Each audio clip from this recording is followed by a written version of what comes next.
luvassa. Artistivieraaksi teemalähetykseen saapuu J. Karjalainen.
Televisión Nacional de Chile.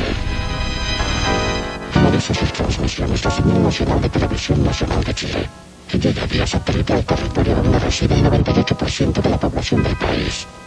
Nuestra señal internacional lleva estas imágenes a gran parte del mundo. Televisión Nacional es una empresa autónoma del Estado, cuya personalidad jurídica de derecho público y patrimonio propio es administrada por un directorio pluralista, en cuya designación intervienen el presidente de la República y el Senado. A sus 7 miembros se agrega un representante de los trabajadores de la empresa. El representante legal de Televisión Nacional es su director ejecutivo, don René Cortázar Sanz.